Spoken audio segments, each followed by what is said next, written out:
Very much. We've received some questions and complaints about the intersection at Wellington and University, about the safety, if there can be anything done, any changes that we can make. So we went ahead and hired a consultant to do an in-service road safety review. Part of this review, they conducted a daytime and nighttime site visit to observe the intersection. They assessed safety conditions, did a detailed review of the traffic patterns, the signage, effectiveness of lighting, sight distances, geometry, and other relevant factors. And then they provide us recommendations. So we just received the draft, and I can bring back the final report when it's ready. There were some concerns and questions we had, whether or not this intersection warranted traffic lights, four-way stop, if with sight distance challenges, if we wanted to reconfigure the stop signs. And they came back with a note every single question we had. It does not warrant traffic lights, it does not warrant a four-way stop, and it does not warrant changing the stop signs around. Adding four-way stop would add more confusion, which there already seems to be with who has the right-of-way traveling through that intersection. The only recommendations they provided, which can be a lot addressed through the Director of Public Works and Engineering, are some upgrades such as make sure the signs are at the proper height as per the TAC manual, check retro-reflectivity to make sure that they shine in the night, move a couple stop bars just to improve the sight distance, and then some long-term recommendations. There are some curb pieces missing that we could reinstate, ensure that we're not providing access to the private properties too close to the intersection, which is one thing they did note. There's a food truck that uses one of the private lots, and people are accessing it basically from the intersection, so we had to find a way to deter that and stop people from driving basically out into the intersection at the corner, which is something we don't allow in any one of our access, any access we would approve through the Planning Commission. We wouldn't want anybody driving into the intersection not from the road. So that's something we're going to look into. Some traffic calming measures, and that's basically it. But they agreed with a lot of the stuff that had been previously presented by previous police chiefs and previous directors of engineering, that there are no major requirements that they're recommending to change at that intersection at this time. So I can take any questions and, of course, bring back the final report if anybody wants to see it. Any questions to the engineer?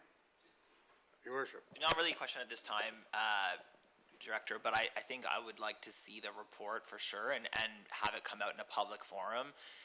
We know that this is a hot button topic and that there are seemingly disproportionately large amount of accidents at that intersection compared to others. So, you know, I'd love to get the report so it's public for the people to see, but also with the layer of any additional thoughts you might have. Like, we know that, you know, the engineering is the engineering, but we also know that in the local context there seems to be a lot happening there. So having your engineering / local perspective layered on with the outside consultant might be helpful too. But yeah, I'd love to just have it come back with the report so that the public can see that no matter what happens.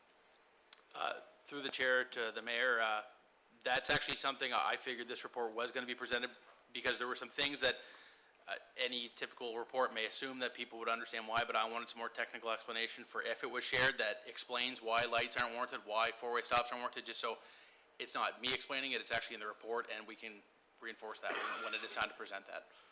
We'll make sure that it makes up a social media post too, so that the Facebook mobs who think that they are engineers will get the information.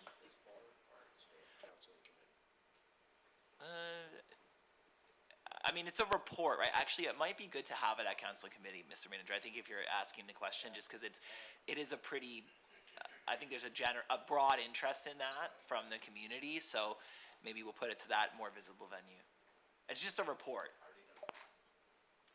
Thank you, Your Worship. Last one is safety concerns, walking trail, Lower Water Street. I asked for this one to go on, Mr. Chair, and I will acknowledge that the chief kind of addressed this during his report, his monthly report. You know, I guess I live in this community too. Ms. Caldwell is a neighbor of mine, and you know, we have seen great usage on that trail since we invested in that a couple of years ago. The Rock and Run will be down there again this weekend. So I think, Chief, you've outlined some of the initiatives that you've put in place, and it seems like maybe it's being addressed now. I know the manager and I talked the other day about this too, and you know, we're gonna maybe pass it on to the CAB, the Community Advisory Board on Homelessness as well, and so we can get maybe their perspectives on it. We know there's no easy solutions, but if we enhance patrols and we're always working on, you know, trying to find solutions around homelessness, I think it's just important for Ms. Caldwell to know that her concerns have been heard and are being addressed. And I know in talking with the manager and the clerk, we will make sure that we write back to Ms. Caldwell if we can make that note, Ms. Assistant Clerk, and ensure that she's aware it's been brought to a public meeting and that things are being done to address it. Thank you, councillors, directors. Oh, Guy, I'm sorry. Yeah. Go ahead. Yeah, just to follow up on that, I seen the request come in from Mrs. Caldwell, and I just wanted to highlight and thank, I guess, the response time. Deputy Mayor Quinn, you know, quickly passed the message along, and things happen quickly, and it's, you know, you don't always get resolution quickly or in a timely manner, and I think that this one was, you know, a case where it was handled properly, and it's good to see. So we'll celebrate those small wins. So thank you. Thank you, Councillor Richard.